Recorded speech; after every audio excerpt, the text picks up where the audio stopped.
que ver lo que viene a ser ahora el transporte de sustancias y genera a través de la membrana celular. Bueno, en primer lugar tenemos que recordar que la membrana celular se va a encargar de separar lo que viene a ser el espacio intracelular del espacio extracelular. Los espacios, como vimos en la anterior clase, están llenos de lo que viene a ser el líquido corporal, que es agua, básicamente. Y necesitamos algo que pueda separar estos dos líquidos, estas dos aguas, sin que se genere ninguna forma de contaminación, transmisión entre ellas. Eso básicamente significa un líquido. No se olviden que agua, aceite, aceite, no se mezclan. Por lo tanto, al ser la membrana celular lipídica, tiene una barrera bastante perfecta para prevenir que el líquido intracelular y el extracelular puedan mezclarse. Básicamente como tener una pared. Pero no puede quedar de esa manera. Necesariamente, la célula necesita los nutrientes que se encuentran en el líquido extracelular y va generando diferentes productos metabólicos que deben salir también al líquido extracelular.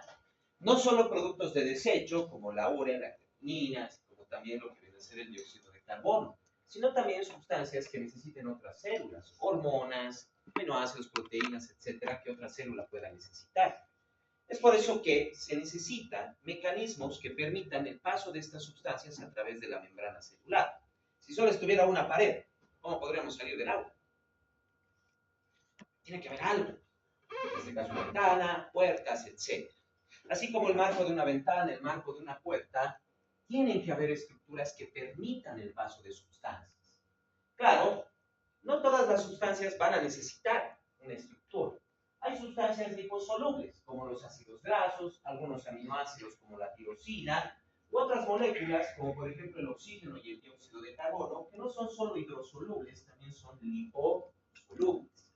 Estos podrían atravesar fácilmente la membrana, porque al ser liposolubles pueden tranquilamente atravesarla sin necesidad de ninguna otra situación. Pero para todas las demás sustancias necesitamos alguna estructura en la membrana celular que permita el paso de las sustancias. Estas van a ser proteínas transmembrana. De esta manera se van a generar dos principales tipos de transporte a través de la membrana celular: la difusión o transporte pasivo y el transporte activo. Cabe resaltar pero algo muy importante, y es la principal diferencia que hay entre estos dos mecanismos de transporte.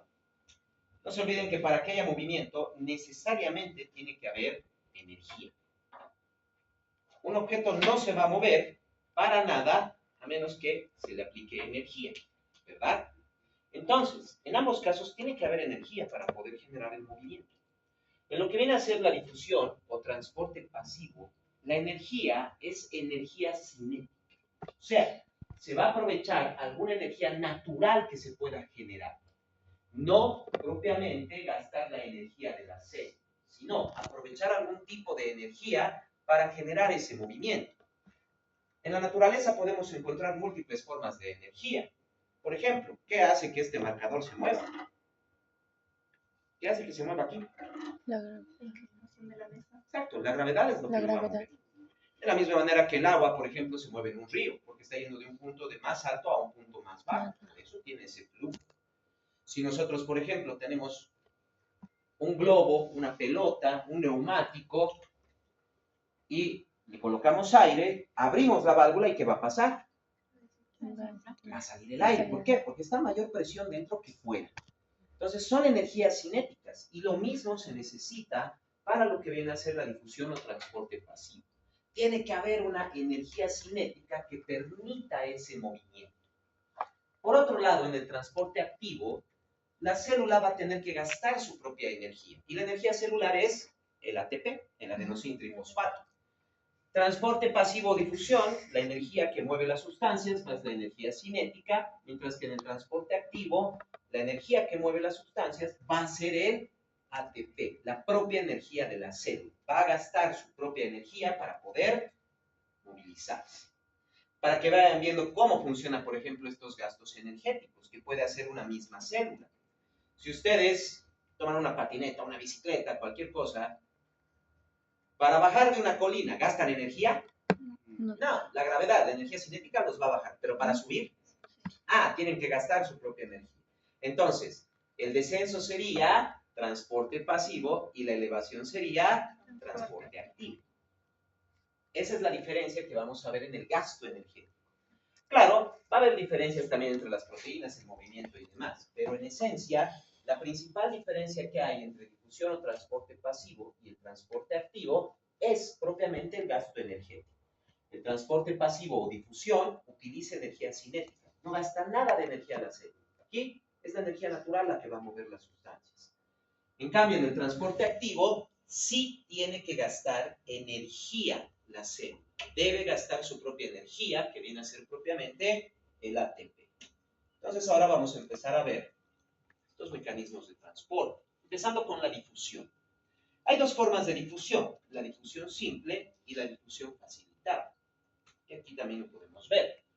En lo que viene a ser la difusión simple, quiere decir, aquellas sustancias liposolubles, mientras haya energía cinética, van a atravesar la membrana celular, porque bueno, agua o aceite al aceite. Cualquier sustancia liposoluble no necesita ningún espacio en la membrana. No se olviden que es un mosaico fluido. Las moléculas, los fosfolípidos que producen la membrana celular y que la mantienen, no están adheridos uno con otro, pueden movilizarse. Y como se movilizan, puede atravesar cualquier sustancia de su estructura, siempre y cuando sea liposoluble. Eso va a ser la difusión simple. Pero, por otro lado, ¿qué pasa con las sustancias hidrosolubles? Necesitan algo que les permita atravesar, como lo que viene a ser propiamente las ventanas, etcétera y demás. No se olviden que en las membranas vamos a tener proteínas transmembranas, proteínas que atraviesan una membrana de un extremo a otro. Y muchas de estas proteínas son huecas por dentro.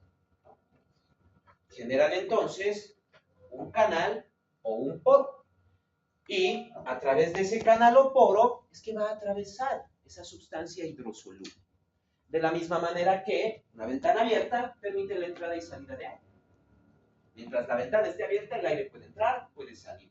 ¿Hay energía que esté moviendo el aire? ¿Sí o no? Sí, hay energía cinética, pero nadie está gastando energía, no estamos batiendo el aire hacia afuera ni batiendo el aire hacia adentro. Basta con que esté abierta la ventana y el aire puede fluir, solo por esa energía cinética. Eso van a realizar entonces lo que vienen a ser los poros o los canales. En la difusión simple, como indica el nombre, simplemente cualquier sustancia liposoluble atraviesa la membrana celular, no necesita nada más que energía cinética. En cambio, en la difusión facilitado, transporte pasivo facilitado, va a haber algo que facilite ese movimiento. Esos son los canales o poros que se generan en la membrana celular. Estos poros o canales pueden permitir el paso de múltiples sustancias, agua, moléculas como aminoácidos, glucosa, algunas otras sustancias o elementos pequeños, vitaminas, minerales. Pero claro, no quiere decir que por el mismo espacio van a pasar todas, sino que los diferentes poros y canales son bastante específicos para esas sustancias. Eso lo hacen gracias a que en la parte interna de la proteína, dentro del canal o poro, se van a encontrar partes de la molécula de la proteína que van a generar un filtro de selección o de selectividad que solo va a permitir pasar una sustancia. Mientras haya una energía cinética, va a movilizarse esa sustancia, pero solo esa sustancia. El filtro se va a encargar de evitar que otras sustancias puedan pasar. Estos filtros son muy variados. Estos filtros pueden ser moléculas específicas dentro de la proteína que tengan sitios de unión. Entonces, cualquier molécula que pueda pasar y se adhiera, ya no va a pasar completamente. Puede ser por cargas eléctricas. Como sabemos, polos iguales se atraen, polos distintos o diferentes se repelen. Entonces, si yo tengo una molécula o un elemento de carga negativa y dentro de la proteína tengo cargas negativas, ¿esa molécula va a poder pasar? No, porque va a ser repelida por la carga eléctrica. Pero si fuera de carga positiva, esa molécula va a poder pasar sin ningún problema. Diferentes formas de selección que se tienen. Tamaños, puntos de unión, cargas eléctricas, que van a impedir que las sustancias pasen y que solo van a permitir que una sustancia llegue a atravesar la membrana celular.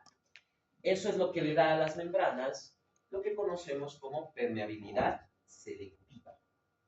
Quiere decir, si bien la membrana celular tiene canales, tiene poros, solo van a pasar aquellas sustancias que puedan atravesar dichos canales o poros. No cualquier sustancia va a atravesar.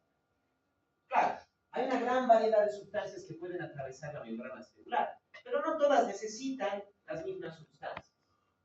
Hay células que pueden eliminar o desprender hormonas, pero estas hormonas no son para todas las células del cuerpo. Por ejemplo, la hormona antidiurética, que tiene efectos sobre los vasos sanguíneos y sobre el riñón. No va a actuar sobre el hígado, no va a actuar sobre el músculo estriado esquelético, no va a actuar sobre el hueso, para nada. Entonces, esas células no van a tener estos canales. Pero las células renales, las células de los vasos sanguíneos, van a tener estos canales para la hormona antidiurética, para permitir que pase, para permitir que genere sus funciones. De la misma manera pasa con múltiples sustancias que se encuentran en los líquidos corporales. Entonces, las membranas, si bien van a tener permeabilidad, van a poder permitir el paso de sustancias, pero solo aquellas sustancias que permitan sus filtros de selectividad. Es una permeabilidad selectiva. No todo ingresa y no todo puede movilizarse a través de las mismas membranas en diferentes células, ya que tienen diferentes funciones y diferentes necesidades. Algunos de los canales pueden estar siempre abiertos, pero otros canales, muchos de ellos, se encuentran cerrados. Parte de su estructura molecular, de su proteína, se pliega sobre sí misma y detiene el paso del movimiento, detiene que eso pueda generar el paso de sustancias. Y estas proteínas, pero no se quedan así, sino que pueden cambiar su estructura, pueden modificar. Pero para eso necesitan que se active esa función.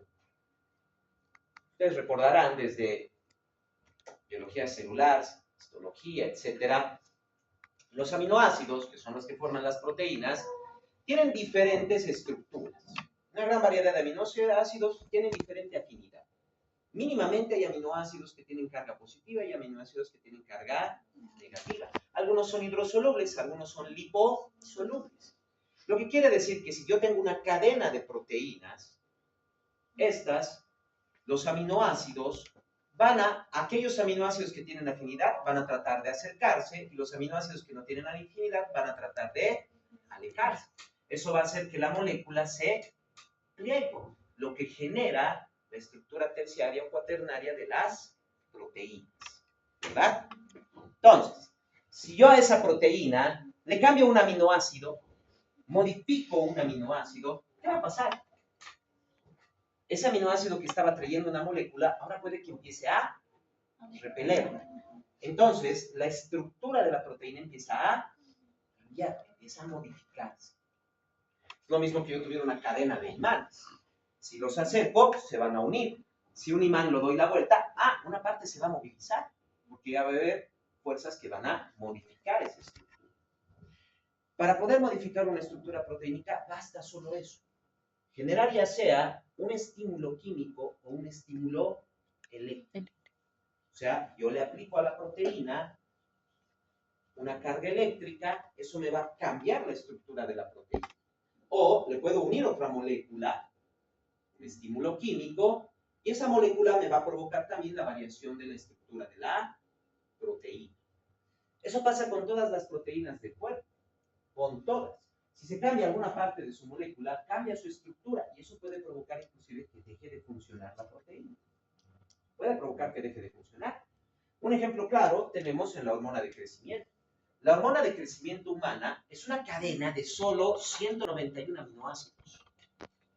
Cambia un aminoácido, ya sea que se modifique uno, quitándolo, aumentándolo, inmediatamente cambia la estructura de la proteína y ya no sirve. La hormona de crecimiento humano es específica para el ser humano, no funciona en otro animal. De la misma manera, cualquier otra hormona de crecimiento de cualquier otro animal no sirve del ser humano porque no tiene esa misma cadena de 191 aminoácidos. Porque el cambio de un aminoácido provoca ese cambio estructural. Y al tener ese cambio estructural, ya no tiene función porque ya no puede unirse bien a las células y a sus receptores para generar función. Eso es lo que pasa. El estímulo eléctrico o el estímulo químico le va a provocar el cambio de la estructura de la proteína, la cual puede, de estar cerrada, pasa a estar abierta o viceversa. Estaba abierta y más bien llega a cerrarse. Dentro de las células, entonces, tenemos varios canales que están o en estado abierto o en estado cerrado, o sea, en reposo, sin ningún estímulo, están abiertas o están cerradas. Si están abiertas, están permitiendo el paso de sustancias. Si están cerradas, están impidiendo. El estímulo químico o el estímulo eléctrico va a cambiar esa estructura. Si estaba abierta, se va a cerrar y la sustancia deja de pasar. Si estaba cerrada, se va a abrir y la sustancia va a empezar a movilizarse. La carga eléctrica se puede distribuir fácilmente en los líquidos corporales e incluso puede pasar de una proteína a otra, quiere decir, de un canal al siguiente y al siguiente. Para lo que viene a ser la activación química, la proteína necesariamente tiene que unirse a otra molécula. Entonces la proteína va a presentar un punto de unión, donde se va a unir esa molécula y al unirse va a generar el cambio de la estructura de la proteína. No permanece mucho tiempo ahí la molécula, porque a medida que va cambiando la estructura de la proteína, va comprimiendo también el punto de unión y hace que la sustancia se suelte. Pues no va a permanecer mucho tiempo abierto. Lo mismo con la carga eléctrica.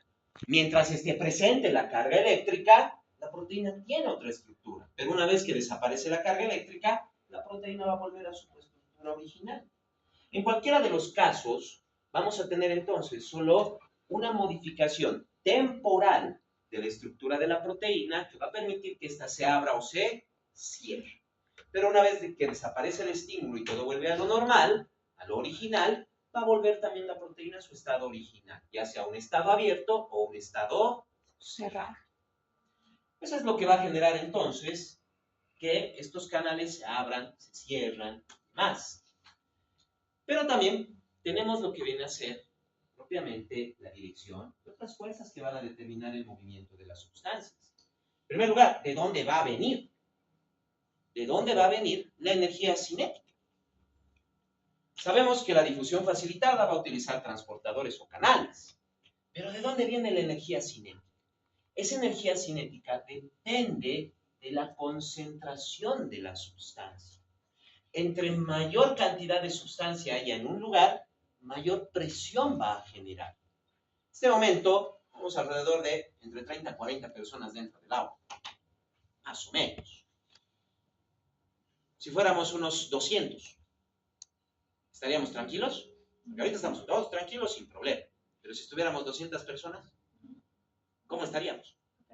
Apretados, exacto, estamos comprimidos. Hay presión. Hay presión. Entonces, yo abro la puerta. Afuera no hay personas. ¿Qué va a pasar? Afuera va a haber personas.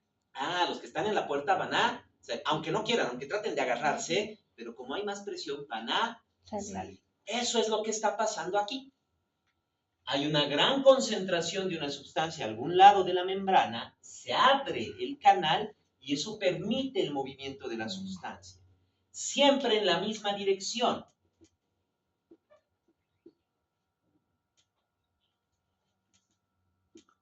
Quiere decir a favor del gradiente. O sea, de mayor concentración o presión hacia un área de menor concentración o presión. Esa va a ser la energía cinética. Eso es lo que genera ese cambio. De mayor concentración a menor presión. A menor concentración o presión. De la misma manera que pasa, por ejemplo, en una pelota, en un neumático, en un globo. Hay más aire dentro.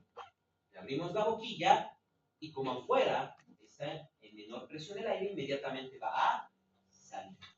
O como pasa en la tubería de agua, o como pasa tranquilamente con cualquier otra sustancia que esté bajo presión, como lo que pasa tranquilamente en las botellas de refrescos, agua, gaseosa que se compran, porque están bajo presión. Se abre la tapa y sale esa presión. Permite entonces que pueda haber ese movimiento. Pero siempre a favor del gradiente, siempre de un punto de mayor concentración o mayor presión a un punto de menor concentración o presión. Eso no solo determina la dirección y el movimiento, sino que a mayor diferencia de concentraciones, más rápido va a ser el movimiento. Como les decía hace un momento, fuéramos 200, abro la puerta, los que están en la puerta van a salir. Pero en el aula podríamos estar hasta unas 150, 160 personas y que no se genere tanta presión. No solo van a salir unas 50 personas y van a quedar ahí. Pero si fuéramos 500 personas dentro, incluso la puerta se podría romper y las personas van a terminar incluso bajando por las gradas, sin querer, pero van a salir rápidamente. Entonces, hubo mayor velocidad porque hay mayor diferencia de concentración. Es lo que pasa todo el tiempo para todas las sustancias. Por ejemplo, en el líquido extracelular hay gran cantidad de oxígeno. Hay muy poco en el intracelular. ¿Por qué? Porque la célula lo está quemando, está transformándolo en dióxido de carbono. Entonces, ¿qué pasa? El oxígeno que está en el líquido extracelular va a ingresar a la membrana, a través de la membrana, por simple difusión dentro de la célula. Por otro lado, la célula produce a través del oxígeno dióxido de carbono, que está en muy poca cantidad en el líquido extracelular porque la respiración se lo está llevando. La sangre lleva ese oxígeno al pulmón y lo elimina. Entonces, el dióxido de carbono, ¿dónde va a moverse? Del interior de la célula hacia el exterior, donde luego va a transportarse por el sistema circulatorio al pulmón y va a ser expulsado del cuerpo. La glucosa, hay bastante glucosa extracelular. Va a venir la insulina, me va a abrir los canales de glucosa. ¿Qué va a pasar con la glucosa entonces? Va a entrar a la célula y va a ser utilizada por la célula. Entonces estamos viendo estas formas de transporte que se generan en la difusión simple o en la difusión facilitada. En el caso del oxígeno y el dióxido de carbono, no necesitan una molécula transportadora, un canal, un poro. La glucosa sí lo necesita. Por eso necesito que haya algo que me abra esos canales de glucosa. Eso es propiamente la insulina, la que se va a encargar de activarlo y permitir que la insulina, que la glucosa empiece a movilizarse. Por otro lado, no todas las sustancias, pero algunas, van a tener una carga eléctrica. No todas la tienen, algunas sí. En especial lo que conocemos como electrolitos, sodio, cloro, potasio, calcio, magnesio, así como algunas moléculas, como algunas proteínas, como inclusive el bicarbonato, tienen carga eléctrica. Y ahí se va a generar otra situación distinta. Si bien tenemos una diferencia de concentración que va a hacer que se mueva, pero vean aquí lo que pasa. Tengo casi la misma concentración de sustancias en uno o en otro lado. Entonces, por difusión, ¿aquí va a haber movimiento? No, pero puedo tener cargas eléctricas distintas. Y no se olviden, polos opuestos se atraen, polos iguales se repelen. No hay una energía de gradiente de concentración, pero ¿qué está pasando aquí? Mis moléculas se han movido hacia este lado, porque han salido del lado negativo al positivo. Tienen una carga eléctrica negativa, se han ido al positivo. Es otra energía cinética, es otra. Pero recordemos que las sustancias tienen también energía cinética por diferencia de concentración. Entonces, hay muchas moléculas en el cuerpo que solo se mueven por diferencia de concentración. Pero hay otras como el sodio, el cloro, el potasio, el calcio y demás, que también tienen una carga eléctrica. Y ahí vamos a ver algo importante. Si tenemos la membrana, vamos a tener una gran cantidad de sodio en el líquido extracelular y muy poco en el intracelular, como es lo normal. Esa es la homeostasis que habíamos visto. Si yo abro el canal de sodio, bueno, por diferencia de concentración, el sodio debería entrar a la célula y va a empezar a movilizarse. Pero recordemos que el sodio va a tener una carga eléctrica. En este caso, el sodio es positivo. Entonces, a medida que se va moviendo el sodio, va llevando consigo la carga eléctrica. Siempre que hay movimiento de carga eléctrica, siempre tiene que generarse polo positivo y polo negativo. Primera ley del electromagnetismo.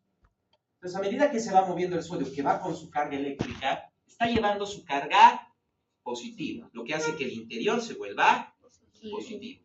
Y como está yéndose del líquido extracelular, se está yendo la carga positiva, aquí queda La carga negativa. Se está generando una carga positiva y aquí hay una carga negativa. Ahora, ¿qué pasa? El sodio es positivo. El sodio es positivo. Entonces, a medida que va ingresando, me va generando la carga positiva. Se va a generar otra fuerza, otra energía.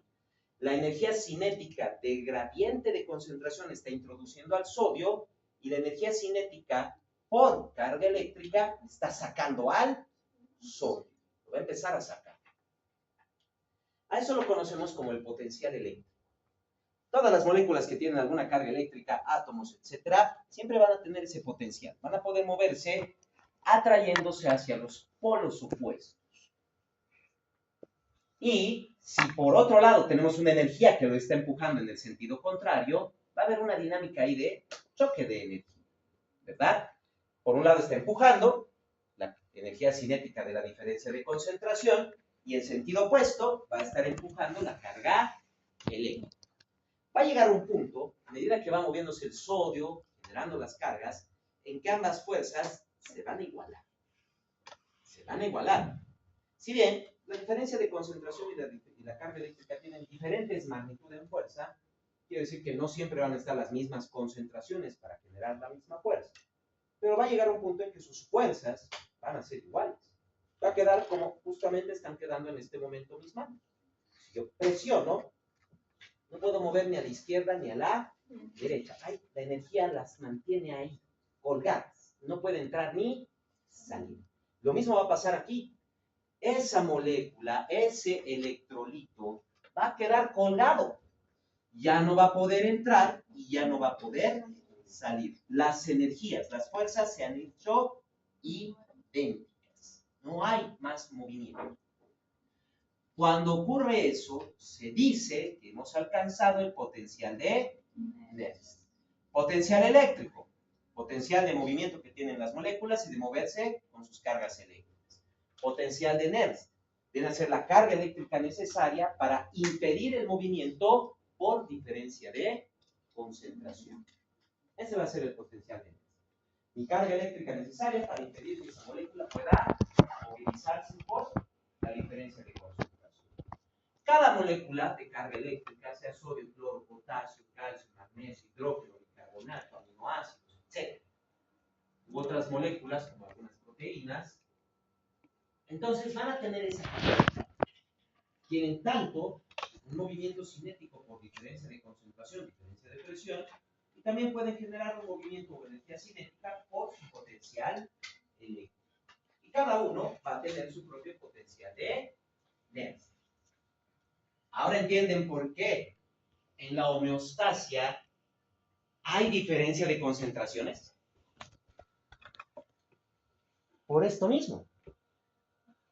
Si calculamos para el sodio, el potasio, el cloro, todos los elementos, vamos a terminar con diferencias de concentraciones. Más sodio en el líquido extracelular que en el intracelular, más potasio intracelular que extracelular, y así sucesivamente. Eso es lo que me garantiza la homeostasia. Justo estas energías, este equilibrio de fuerzas es lo que me va a garantizar la homeostasia. Y también puede modificarse la velocidad del movimiento debido a la presión. Debido a la presión. Como pasa aquí, si yo tengo una sustancia dentro de un espacio y al otro lado la misma sustancia en otra concentración, digamos que estén en la misma, ¿va a haber movimiento? No. Pero si de alguna manera genero presión en este lado, eso me va a generar movimiento. Me está generando energía cinética. Eso pasa, por ejemplo, en el torrente sanguíneo. A nivel capilar, hay una presión en el extremo arterial y hay otra en el extremo venoso. En el extremo arterial es elevada la presión, lo que provoca que la sangre al llegar a los capilares empiece a salir líquido junto con sustancias y demás. A medida que va saliendo, va disminuyendo la presión dentro del capilar y va aumentando la presión afuera del capilar.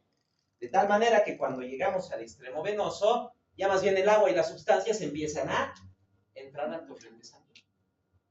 Por un lado salieron nutrientes, agua, etcétera, oxígeno y demás. Y al otro lado ya también empiezan a entrar agua, metabolitos, dióxido de carbono y demás. Está movilizándose gracias a esas diferencias de presiones. Yo aumento la presión sanguínea, voy a tener mayor salida de líquido. Disminuyo la presión sanguínea, va a moverse menor cantidad de líquido. La diferencia de presión también me determina entonces la velocidad con la que van a moverse las sustancias a través de las membranas, a través de los diferentes espacios que se generan dentro de las membranas gracias a lo que son los canales proteínicos. Gracias a esos canales que pueden estar abiertos o cerrados, el estímulo químico eléctrico los van a abrir. Y para el caso de la difusión simple, basta con que haya la diferencia de concentraciones, nada más.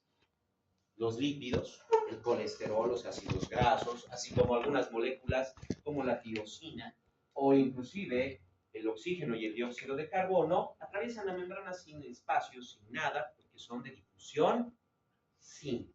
De esta manera es como se va a generar ese paso. Y hay un tipo de difusión facilitada, pero que no lo vemos como la difusión facilitada que acabamos de ver. Ya vamos a entender por qué. Se la conoce como la ósmosis. Y es básicamente el paso del agua a través de la membrana celular. ¿Es difusión facilitada? Sí, es difusión facilitada. Recuerden que el agua no va a poder atravesar la membrana. Entonces, va a atravesar la membrana gracias a la presencia de pequeños orificios en la membrana celular en forma de poros. Pequeñas proteínas que están en la membrana y generan un pequeño orificio, un pequeño poro para que pueda pasar el agua. Solo el agua. Tienen un filtro de selectividad, solo van a permitir el paso del agua. Conocidas con el nombre de, como son poros para el paso de agua, se los llama acuaporinas. Estas acuaporinas van a permitir la difusión facilitada del agua a través de la membrana celular. Pero hasta ahí es lo que habíamos visto de difusión facilitada. Aquí ya viene la diferencia. El agua, pero, no se va a mover por presión o concentración. El agua se va a mover por lo que viene a ser la presión osmótica. Recuerden que el agua es el solvente y toda solución tiene una presión osmótica. De forma general, ya saben, entre mayor cantidad de solutos tenga una solución, mayor presión osmótica. Menor cantidad de solutos, menor presión osmótica. Entonces, aquí hay agua, aquí hay cloruro de sodio, con agua. ¿Cuál lado tiene mayor presión osmótica? ¿El lado del agua o el lado con agua salada? ¿Cuál tiene más presión osmótica? Aquí solo hay agua, aquí hay agua con cloruro de sodio, con sal. ¿Cuál tiene más? ¡Fuerte! Exacto. La solución salina va a tener mayor presión osmótica que el lado donde solo hay agua. A mayor cantidad de solutos, mayor presión osmótica. A menor cantidad de solutos, menor presión osmótica. Eso es lo que va a determinar el movimiento del agua. A diferencia, y por eso no se lo estudia como dentro de la difusión facilitada, el movimiento del agua que se genera por ósmosis se mueve contragradiente. ¿Pero contragradiente de qué? Contragradiente de presión osmótica. En cambio, las sustancias por difusión que habíamos visto, que se mueven a favor del gradiente de concentración o presión. Siempre de un punto de mayor concentración o presión a un punto de menor concentración o presión. En cambio, el agua, por eso es difusión facilitada, pero no sigue la misma regla, por eso se lo llama ósmosis, va contragradiente. Va de un punto de menor presión osmótica a un punto de mayor presión osmótica. Por eso se llama ósmosis. Hay una pequeña pausa para explicarles este pequeño punto de aquí. El osmol es básicamente la cantidad o capacidad osmótica que tiene una sustancia dentro de una solución. Entonces una solución va a tener, digamos, 100 osmoles, otra solución va a tener 70 osmoles. La que tiene 100 osmoles tiene mayor presión osmótica que la de 70 osmoles. Bueno, nada más. Cuando hablamos de líquidos, soluciones y demás, debemos hablar entonces de lo que es la osmolalidad y la osmolaridad. ¿Por qué les hago esta pequeña aclaración de estos dos términos? Porque dependiendo del momento o de qué forma estamos viendo estos, pueden ser lo mismo o no pueden ser lo mismo. A nivel biológico corporal, quiere decir, para todo casi todo lo que viene a ser en medicina, ya sea fisiología, fisiopatología, patología, exámenes clínicos, inclusive investigación y demás, son lo mismo. Osmolalidad se refiere a la cantidad de osmoles por peso de solución, por kilogramo, y osmolaridad se refiere a la cantidad de osmoles por litro, por volumen de solución. A eso se refiere. ¿Por qué les digo que en el cuerpo, que a nivel médico es exactamente lo mismo? ¿Cuál es el solvente del cuerpo? El agua. Exacto. 1 litro de agua es 1 kilo de agua. Eso es sistema métrico. Eso es lo que han aprendido en el colegio. 1 litro de agua es 1 kilo de agua. Ocupa el mismo volumen. Todo exactamente el sistema métrico, por eso se genera ahí de 1 litro de agua. Tiene el mismo peso, tiene el mismo volumen. Y si quieren preguntar acerca de lo que es propiamente longitud, también viene del mismo lugar. Porque 1 litro de agua se contiene dentro de 100 centímetros cúbicos. Perdón, 1000 cc. Y eso es un cuadrito de 10 por 10 centímetros. Cada unidad es 1 centímetro.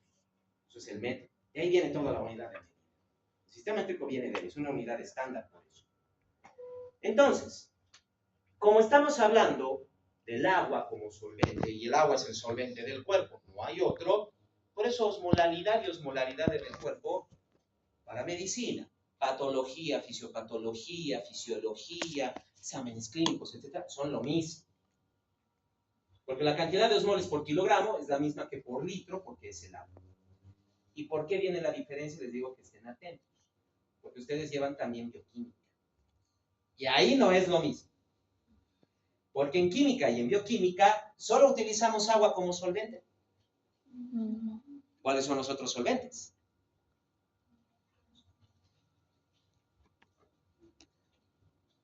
A ver, ¿qué se colocan para humectar su piel?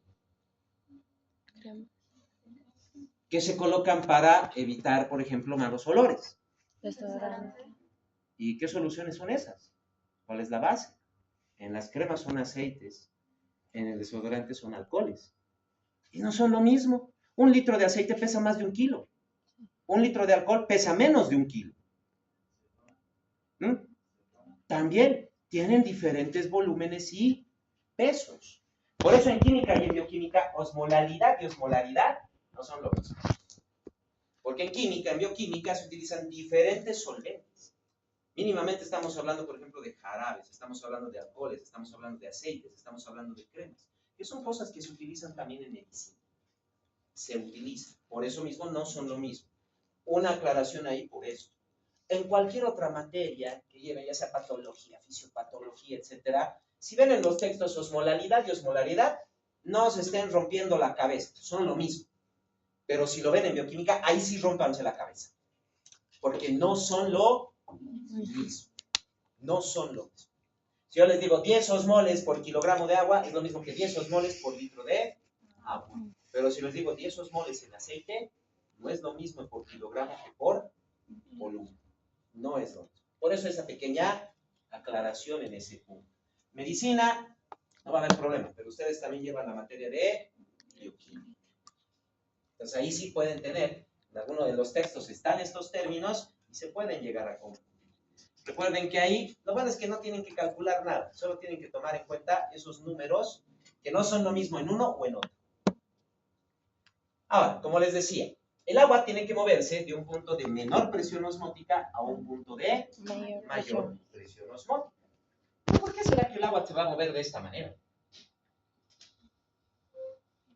¿Por qué será que el agua, extrañamente, en ósmosis, se mueve contragradiente? Cuando hace rato habíamos visto que el agua, inclusive en la naturaleza, se mueve a favor del gradiente. Una tubería tiene más presión de agua. Abro el grifo, va a salir el agua. Tengo un lago y tengo un lago. Si genero una conexión entre ellas, el agua va a ir de mayor a menor. ¿Pero por qué en la ósmosis entonces se mueve en sentido opuesto? ¿Cuál es la necesidad que se genere eso? ¿Qué presión? ¿Qué presión? Porque aquí va a haber movimiento de la sustancia hasta que ambas concentraciones sean similares. Ahí desapareció la energía cinética, ¿verdad? Entonces el agua, ¿cuál es la presión?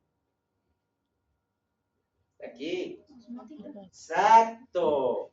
Para generar el equilibrio de presión osmótica. Si en el otro lado estamos hablando generar el equilibrio de concentración o de presión de la sustancia, aquí vamos a hablar, por eso les decía, ojo, hablamos de presión osmótica. Tiene que equilibrarse la presión osmótica, porque no se olviden que los líquidos corporales se encuentran en equilibrio, se encuentran en homeostasia. Tiene que equilibrarse necesariamente.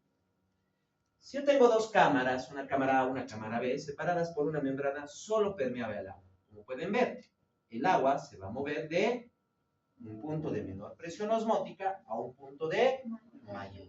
¿Qué está pasando? Aquí van a haber pequeñas cantidades de una sustancia y aquí mayor.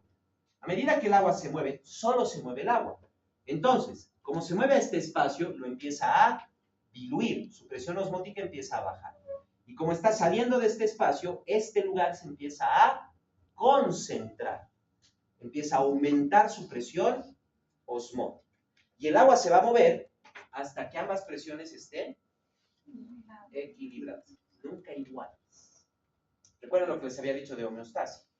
Mínimamente a través de la membrana, por lo menos debe pasar oxígeno y dióxido de carbono. Eso ya me modifica las concentraciones de las soluciones. Así que siempre hay movimiento osmótico. Siempre.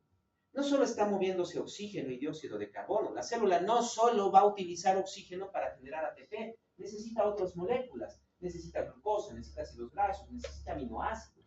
Tiene que sacar elementos metabólicos. Tiene que sacar urea, creatinina, dióxido de carbono y otras sustancias beneficiosas para otras células. Por eso les había dicho, homeostasia significa equilibrio de las presiones, de la osmolaridad. Nunca igualdad, porque el momento que se igualan, quiere decir que ya no pasa nada a través de la membrana celular. Y eso significa muerte. La célula está muerta. Pero mientras haya mínimamente paso de oxígeno y de nutrientes, va a estar equilibrándose. Donde se mueven los solutos, va a moverse el agua para poder equilibrar esas funciones. Claro, hay solutos que tienen mayor osmolaridad que otros. Quiere decir, hay solutos que arrastran más agua que otros. En ese sentido, por ejemplo, el sodio. El sodio es osmóticamente potente. Donde va el sodio, va el agua. Así de simple. Así de simple. Es como que el agua es el perrito faldero del sodio. Donde se mueve el agua, perdón, el sodio, el agua va a ir detrás. Donde se mueve va a ir detrás. Entonces, fíjense bien, si yo aumento el sodio en el torrente sanguíneo, ¿qué va a pasar? Se va a llenar de agua. Tiene que arrastrar agua. ¿De dónde va a venir el agua? Del líquido intersticial, del líquido intracelular, de ahí va a venir. Pero como tengo sodio y está arrastrando agua, en un espacio donde antes tenía 5 litros de sangre, ahora tengo 5,5 o 6. ¿Qué me está pasando ahí? ¿Mm? No. ¿Qué me está pasando en ese vaso sanguíneo? En esa arteria, en todo el cuerpo. Eso. Si yo tengo una botella que solo recibe 1 litro y le pongo 1,5 litros, va a haber más presión. Ahí está la principal causa de hipertensión arterial, la retención de sodio. Por eso le decimos a un paciente con hipertensión que no coma tanta sal. O que cambie a sal de dieta. La sal de dieta es cloruro de potasio, que no es tan osmótico como el sodio. Que no es tan osmótico como el sodio. Entonces, ahí tienen la causa de la hipertensión, pero no es el único. No es el único. El segundo elemento más osmótico del cuerpo después del sodio es la glucosa. Así que si tengo un paciente diabético que tiene mayor concentración de glucosa en la sangre, ¿qué pasa? Igual puede tener tendencia a la hipertensión. Y no solo eso, el riñón va a eliminar el exceso de glucosa o de sodio. En este caso, en la hipertensión, bueno, el riñón trata de retener el sodio. Esa es la alteración que se genera. Pero digamos en el caso del paciente diabético.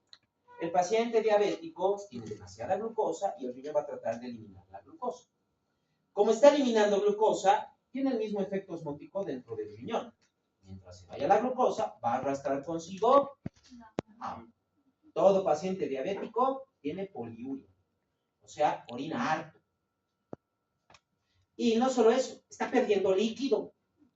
Está perdiendo líquido y está sacando líquido del espacio intersticial y del espacio intracelular. O sea, básicamente está deshidratando a las células. Eso va a provocar en la persona necesidad de tomar agua. Polidipsia. Paciente diabético toma harto líquido y elimina harto líquido. Eso no es un efecto osmótico, nada más. Es solo un efecto osmótico.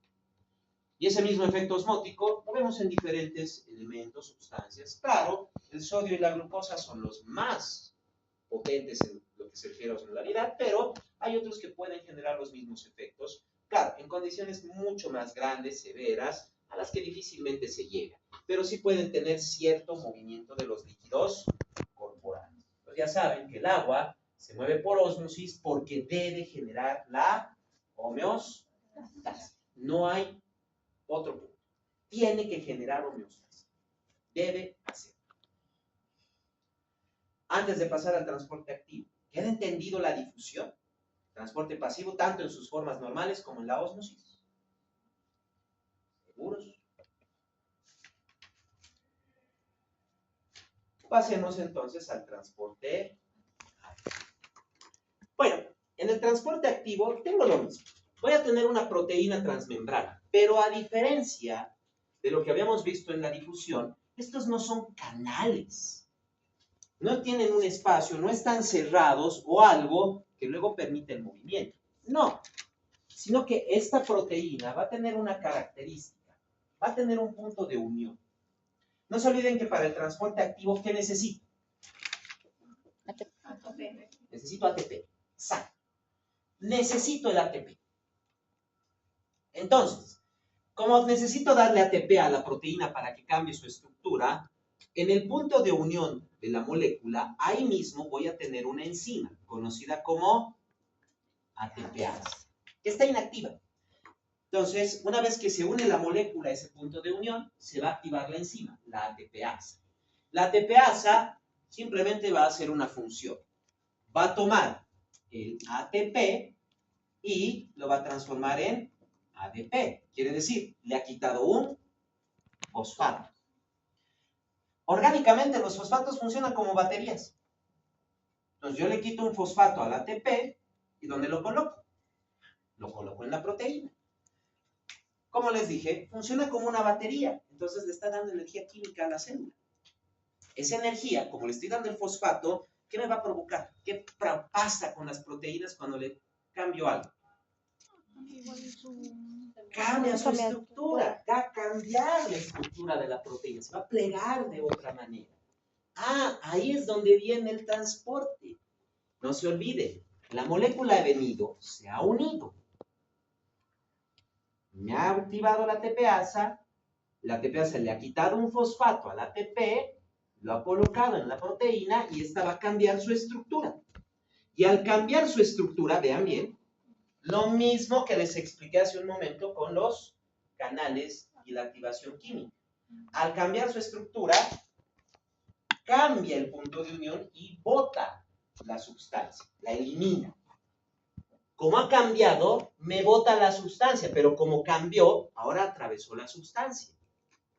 Y claro, como ya no está la sustancia, ¿qué mantiene a la ATPasa? Nada. La ATPasa me va a soltar el fosfato y la proteína va a volver a su posición original. Eso va a pasar. O sea, para que lo vean de otra manera. Tengo la proteína y está la punta en el exterior de la membrana celular. Viene entonces su molécula, se une. Eso me activa la ATPasa, le quita un fosfato al ATP y va a cambiar la estructura. Como ha cambiado, al otro lado va a exprimirlo, lo va a botar la sustancia. Como ya no hay la sustancia, ya no hay el fosfato, la proteína vuelve a su posición original. ¿Lista para qué? Otra vez la molécula se una, se haga el transporte, se suelta y vuelve a su posición. Eso es el transporte activo. Eso es el transporte activo.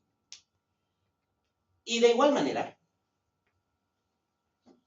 manera que en el transporte pasivo, también hay dos formas de transporte activo. El transporte activo primario y el transporte activo secundario. Esto depende de la cantidad de moléculas. En el transporte activo primario,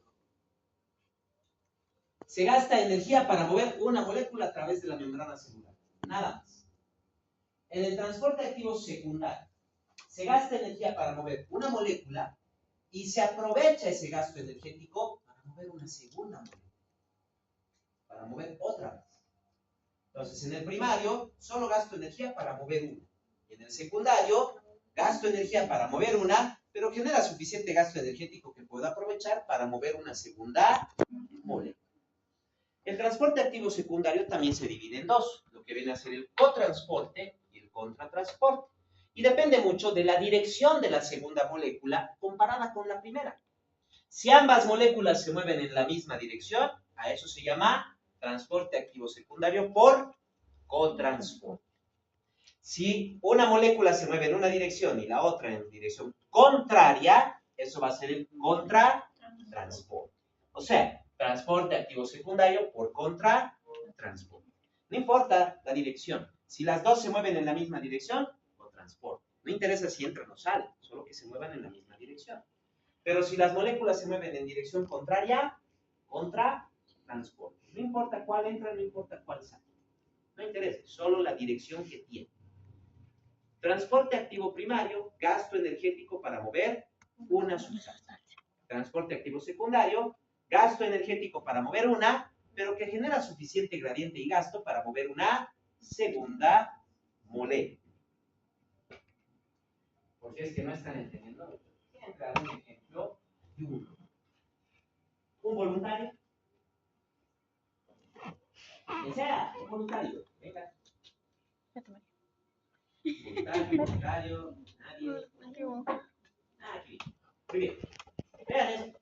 Aquí tengo mi proteína de transporte. Recuerden, se necesita energía para movilizarse. Cuando ya no hay la energía, vuelve a su posición. ¿Verdad?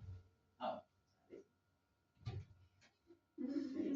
Puedes entrar. Bien, ¿eso qué ha sido? ¿Difusión o transporte activo? ¿Qué ha sido? Transporte activo. Él ha gastado energía para poder moverse porque tenía que abrir la puerta. Transporte activo primario. Él ha gastado energía para moverse él. Y puedes volver a entrar. ¿Ahora qué fue? Transporte. ¿Fue primario o fue secundario? Secundario. ¿Quién fue la molécula primaria? Él. ¿Quién gastó energía? Él. ¿Y quién aprovechó la energía? El plumón. ¿El marcador por sí solito podría moverse? No. No, necesita de la primaria. Y si él hubiera abierto la puerta y hubiera entrado alguien, eso hubiera sido contratransporte. Ya puedes quedarte, gracias. Más fácil de entender, ¿va? Mucho más fácil de entender. Exacto. Y vean bien, la molécula secundaria no puede activar el transporte porque el punto de unión de la molécula secundaria no tiene la ATPasa. No la tiene. Por lo tanto, no puede gastar la energía. Necesita de la molécula primaria. Y así pasa en varias partes del cuerpo. Esto, por ejemplo, es un ejemplo de lo que pasa a nivel de lo que son las membranas de las células epiteliales intestinales. Básicamente el intestino lo que absorbe es sodio y al absorber sodio genera suficiente energía para también absorber glucosa o aminoácidos. Así que si no hubiera sodio en el sistema digestivo, no absorberíamos ni proteínas ni carbohidratos. No los absorbemos. Cuidado, se estén dando la idea, entonces no consumo sal y voy a bajar de peso. Cuidado. ¿Por qué? Porque nuestro cuerpo secreta sodio con las enzimas digestivas y las secreciones digestivas. Así que igual va a haber absorción. Cuidado, estén queriendo dejar de consumir sodio. O por otro lado, si la célula tiene calcio, el calcio tiene que salir, porque no puede estar dentro de la célula, está en mayor concentración fuera. ¿Qué va a hacer la célula? Va a introducir sodio y va a expulsar el calcio. Y lo mismo con el hidrógeno. Introduce sodio y saca al hidrógeno. Ambos se mueven por contratransporte.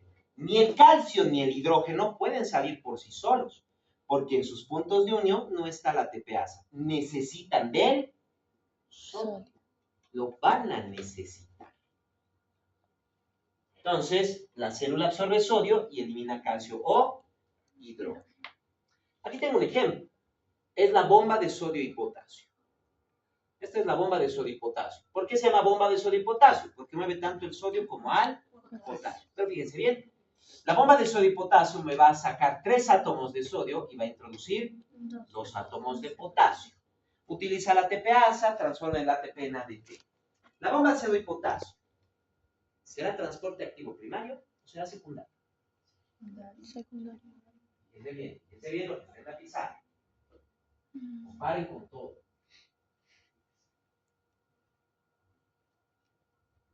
¿Será primario o secundario? Primero, fíjense en el cotransporte y el contratransporte. Ahí se mueve un átomo de sodio e introduce una molécula de glucosa. Al otro lado, en el contratransporte, introduce un átomo de sodio, sale un átomo de calcio. Introduce un átomo de sodio, sale uno de hidrógeno. Vean la molécula de la bomba de sodio-potasio. Saca 3 átomos de sodio, introduce 2 de potasio. ¿Es transporte activo secundario? No. Exacto, no es, porque no hay equilibrio. Si fuera transporte activo secundario, ¿quién gasta la energía?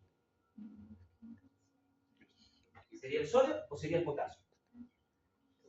Eso también les indica que no es transporte activo secundario.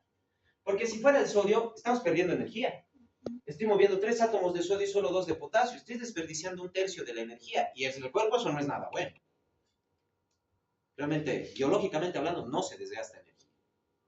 Y si fuera el potasio el que gasta la energía, ¿de dónde viene la energía extra para mover ese tercer sodio? De la nada. Eso tampoco existe. Eso ya es físicamente imposible. Por eso no es transporte activo secundario, es primario. Si bien utilizan la misma molécula, pero tanto el punto de unión del sodio como del potasio, los dos tienen al ATPasa. Los dos la tienen. Los dos modifican el ATP en ADP. Los dos lo van a modificar.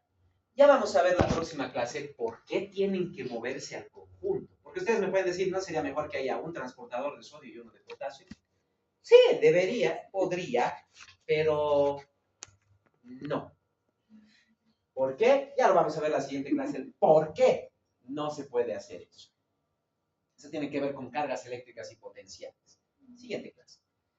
Pero vean, aunque es una misma molécula, y ustedes podrían pensar, uno se mueve, entra y el otro sale, debería ser entonces contratransporte y se mueven dos, es transporte secundario. Pero no hay equilibrio. No hay equilibrio. Siempre cuando vean este tipo de transportadores, para definir si son primarios o secundarios, vean ese equilibrio. No interesa si es un átomo con una molécula, como lo que vemos aquí. Tiene que ser 1-1. No interesa. ¿Por qué? Porque 1-1. No importa si es un átomo el que se une o es una parte de una molécula, el resto de la molécula va a ir con eso. Porque si fueran dos, tendría que haber otros puntos de uniones también. Pero aquí es 1-1, 1-1, 1-1. En cambio aquí es 3-2. Es 3-2.